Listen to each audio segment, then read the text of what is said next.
Charles Soule, thank you for My pleasure. meeting with us. I wanted to start with a kind of a process question. I heard you talk earlier about having different notebooks for the different characters.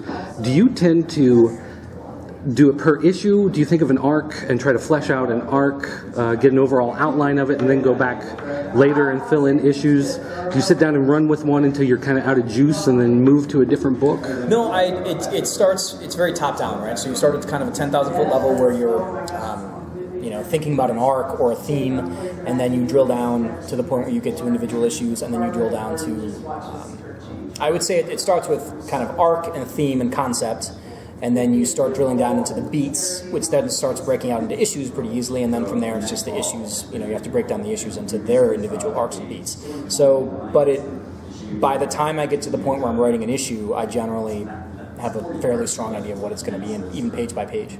So do you tend to, once you break it down to issue, go through 2 or 3 issues at a time of one particular book and kind of get them out of the way? I do usually one issue, turn it in, and then I turn to the next title that I need to be working on. Is that just to keep up with deadlines? Yeah, it's a deadline thing. I mean, there are situations where, like there's a project that a big project I'm on now that I'm going to take like a week away to only work on that and just do that. But I'll probably get some issues together for that. But ordinarily, it's finish one, jump to the next one. How far ahead do you tend to think? I tend to think, you get a feel for it. So if I'm just starting an arc, I'm thinking about the end of the arc. Okay.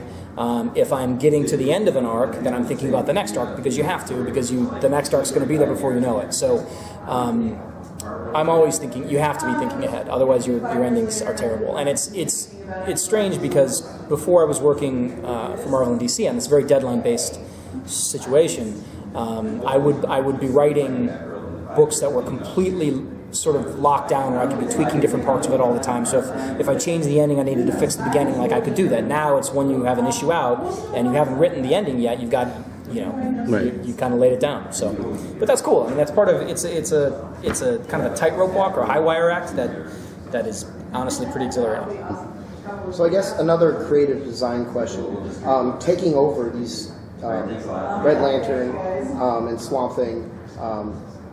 What is like the creative process for you? Did you get a little bit of a collaboration with the writers before, or how did that play out? That's a great question, and it really varies a little bit from book to book. Swamp Thing, that was my first Big 2 project at all. I didn't know Scott. I know Scott quite well now. I didn't know him then, other than Scott Snyder. But he was incredibly gracious with me about helping me, bringing me into the book, sort of explaining what he was doing and what he thought he might do. But he also was very hands off about letting me do what was next. He's like, man, this is your book now. Do what you got to do with it. And I think it was a model for me about handing books off to other people.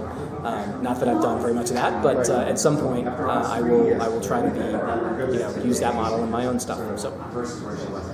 So when you sit down and do something, like say a Letter 44, as opposed to Red Lanterns, is there a different creative process that you think of because of the fact that you're dealing with characters kind of established by somebody else going through a different editorial process? Or? Yes, that's a good point. So Letter 44, for one thing, is a very it's super plotty, and it's very dense, and it's very research based. It's a political sci-fi book about a president who has to launch a secret mission to the asteroid belt to meet aliens. All right. So in order to write it, I have to be very up on Washington D.C. Political matters and legal matters and all that, but I also have to be really on top of like real world space travel technology, and so it's very complex and difficult to write, and because of that, I tend to write 6 issues at once. So that's one of the things that I'll take and I'll write, and I'll have a whole arc finished before I turn it into the publisher. Now, you take something like Superman and Wonder Woman, where there are a lot of eyes on it, there are a lot of people trying to make sure that it, that I don't,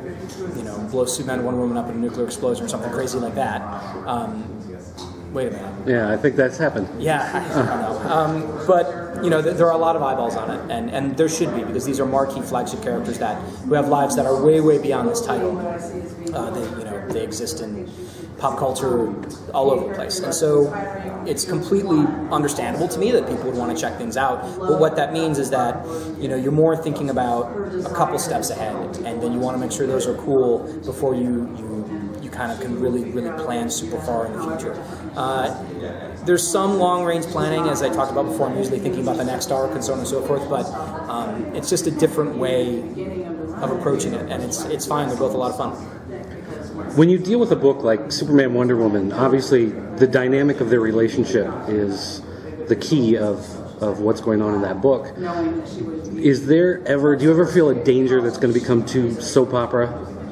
Well, that's my job as the writer, to make sure that it doesn't, to make sure that it stays balanced, to make sure that the action and adventure are leavened with what I would call character moments. I wouldn't necessarily call it soap opera or romance or lovey-dovey. I mean, it's about two very powerful people who are, relatively new to a relationship like this, and are still kind of new to being superheroes. And so there's a lot that they're still both trying to figure out, and they're looking to each other for some of those answers at the same time as being involved with crazy things like blowing each other up in nuclear explosions. So it's a really cool, interesting balance to work. Sometimes it's very difficult to make sure that it has that balance, but that's usually top on my list whenever I'm working on any issue. One of the things I like about that book is the dialogue between them. When you type that, are you doing voices in your head? I'm not really doing voices in my head. I get into this. You've ever heard of a flow state? I guess a flow state is basically when your head goes away, the world disappears, and your head goes right into whatever you're like stream of consciousness typing. Yeah, exactly. So that's what happens to me, and so I don't hear them talking. I see them. Like I'm visualizing the scenes that are happening, and so I know what they're doing when it's talking or when they're having the dialogue, but I don't know. I just have at this point, I've been working on them enough that I have their voices, at least my version of their voices, so it's not, I don't really have to work too hard to summon them, which is a pretty cool thing. If you have Superman's voice in your head, Wonder Woman's voice in your head, it's neat. So it's almost like you're directing these as you're putting them together. Yep. I mean, they certainly, there's one of the old writers' cliches, which is that, good stories tend to take on a life of their own and do things that the characters don't do, things that you don't expect. And that is something that I find again and again with all of these books, Superman, Wonder Woman for sure, but Swamp Thing, Red Lanterns, everything I work on is that way. And when that starts to happen is when you've got something real, because the characters have lives of their own. Are we ever going to get Superman the Courtroom Rock Opera? I would love to write Superman the Courtroom Rock Opera. It's just whether or not someone will let me do that. But if not, maybe I'll just do it myself. What the hell, right?